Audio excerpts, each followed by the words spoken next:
Hello everyone, welcome to प्रतीक्षा's furnace chemistry. आज हम एक नया टॉपिक डिस्कस करेंगे जिसका नाम है केमिकल काइनेटिक्स। आप पहले वीडियो चैनल पे नए हो तो चैनल को सब्सक्राइब कर दो और वीडियो को लाइक कर दो। चलिए स्टार्ट करते हैं केमिकल काइनेटिक्स। अब हम जब केमिस्ट्री के बारे में पढ़ते हैं तो हमारे माइंड में एक ख्याल आता है कि कुछ ना कुछ रिएक्शंस होती होगी, रिएक्टेंट रिएक्ट होते होंगे और प्रोडक्ट बनाते होंगे। लेकिन क्या इतना इजी है? मीन्स हमारे वर्ल्ड में तो पूरा का पूरा हमारा यूनिवर्स केमिकल से बना है। हम सब किससे बने हैं? एक केमिकल ही है, पार्ट ऑफ केमिस्ट्री है। Chemistry is everywhere. तो क्या रिएक्शन हो जाती है? नहीं होती। क्यों नहीं होती? अगर मैं यहाँ खड़ी हूँ तो क्या मैं इस दीवार के साथ रिएक्ट कर रही हूँ? तो बिल्कुल नहीं। तो ऐसा क्यों होता है कि सब तो केमिकल्स है, सब तो पार्ट ऑफ केमिस्ट्री है, तो वहाँ पे रिएक्शन नहीं होती। तो हम जब केमिकल रिएक्शन पढ़ते हैं तो वहाँ पे तीन बातें आती है। जैसे कि पहली होती है कि वो फिजिबल है, फिजिबिलिटी मीन्स क्या वो रिएक्शन पॉसिबल है, उसके वो फिजिबल है। दूसरी होती है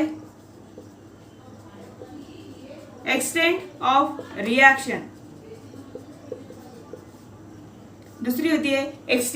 रिएक्शन, और तीसरी बात होती है उसका रेट और स्पीड।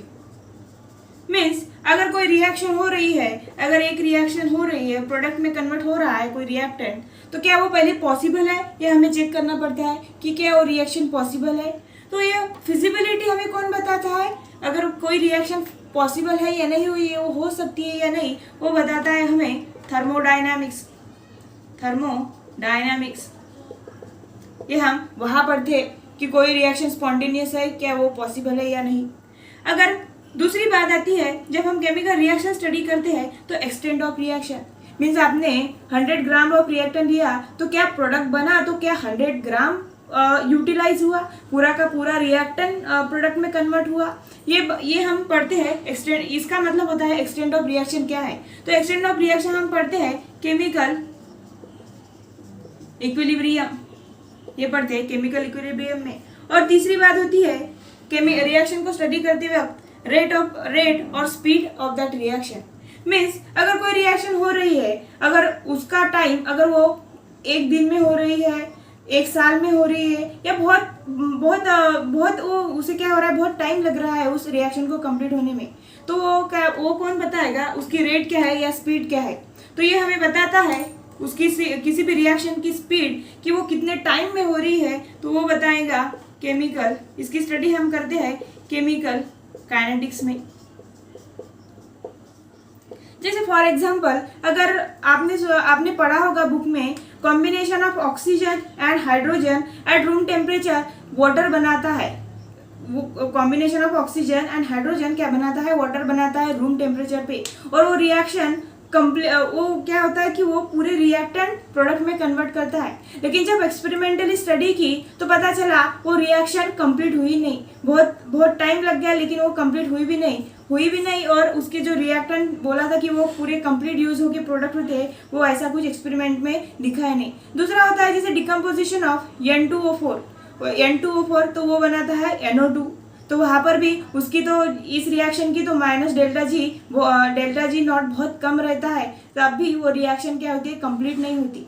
तो ऐसा इसका मतलब हमें ये पता चलता है कि थर्मोडायनामिक और जो केमिकल काइनेटिक्स है, यहाँ पे उसका कोई लेना देना नहीं है। There is no correlation between thermodynamics and chemical kinetics. It means chemical kinetics क्या हुआ? अगर हम केमिकल काइनेटिक्स को स्टार्ट करते हैं, उसकी डेफिनेशन देखते हैं। Chemical kinetics is a branch of chemistry which deals with study of reaction rates।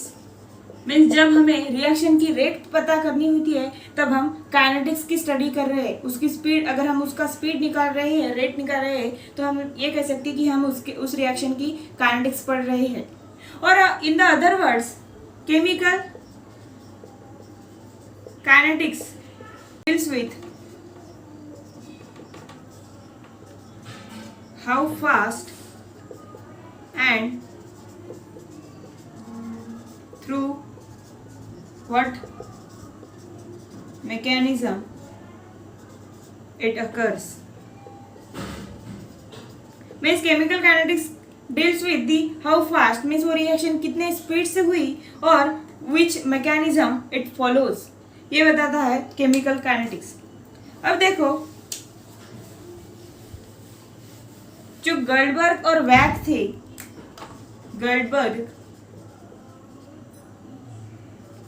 और वैग इन 1867 में 1867 में उन्होंने बताया कि जब रेट ऑफ रिएक्शन क्या होती है, rate of reaction is directly proportional to concentration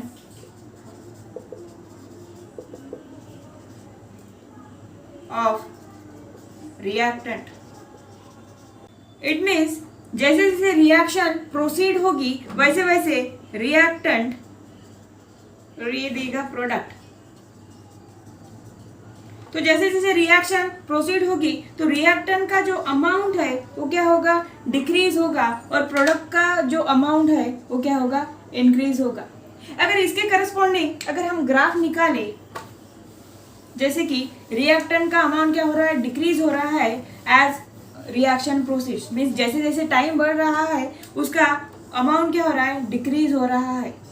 जैसे ये है कॉन्सेंट्रेशन ऑफ रिएक्टेंट और ये क्या है, टाइम टी.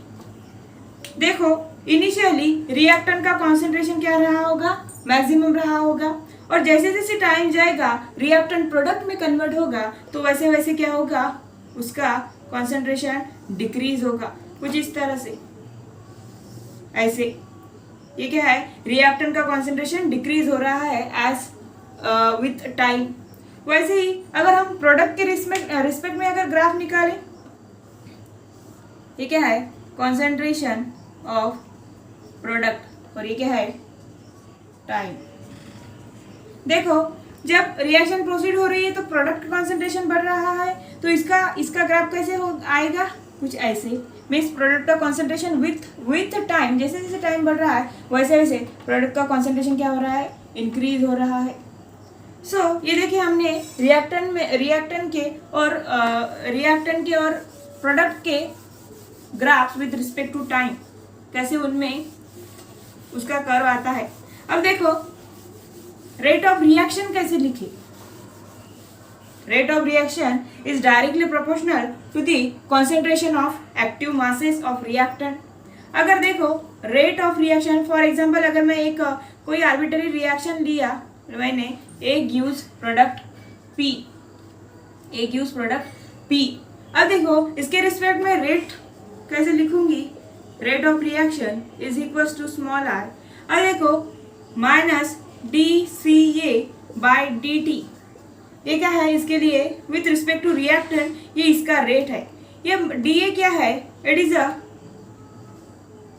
इनफाइनाइट सिमल decrease in concentration of reactant with infinite Siemens interval of time.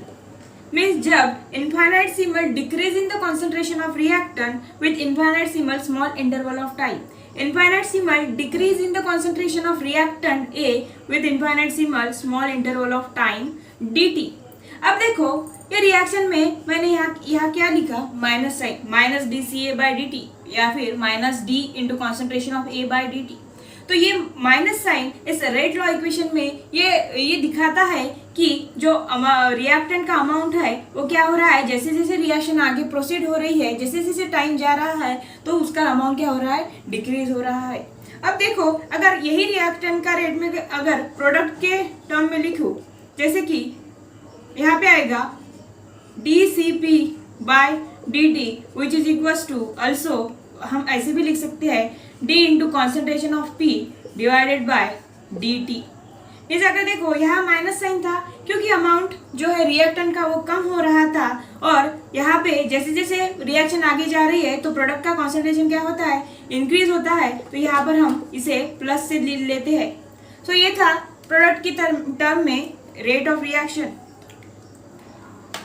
अब फॉर एग्जांपल एक और जनरल रिएक्शन अगर कंसिडर किया करती हूँ मैं, जैसे कि देखना A number of moles of reactant A plus B number of moles of reactant B gives C number moles of product C plus D number moles of product D। ये एक रिएक्शन है जिसमें दो रिएक्टेंट स्पीसीज है और दो product है, दो प्रोडक्ट स्पीसीज है। अब इसके करस्पॉन्डिंग रेट लॉ इक्वेशन कैसे लिखेंगे, जैसे कि है rate is equal to R is equal to, अब रिएक्टेंट ए के रिस्पेक्ट में अगर लिखे तो ये हो जाएगा माइनस, क्योंकि ये डिक्रीज हो रहा है, minus sign for decrease the constant amount of reactant, minus 1 by A, ये जो स्टोइकियोमेट्री है 1 by A into D into concentration of A upon D T. वैसे ही बी के लिए क्या होगा, minus 1 by B into D B means concentration of B by D T. अगर प्रोडक्ट के लिखूँ ये इक्वल आता है प्रोडक्ट और रिएक्टेंट का, अगर इसके लिए लिखूँ तो ये क्या हो जाएगा 1 by C into D concentration of C divided by D T which is equal to, अगर डी के रिस्पेक्ट में लिखूँ 1 by D into concentration of D concentration of D by D T. ये है rate law equation for this reaction. इस reaction के लिए क्या है, ये रेट लॉ इक्वेशन है।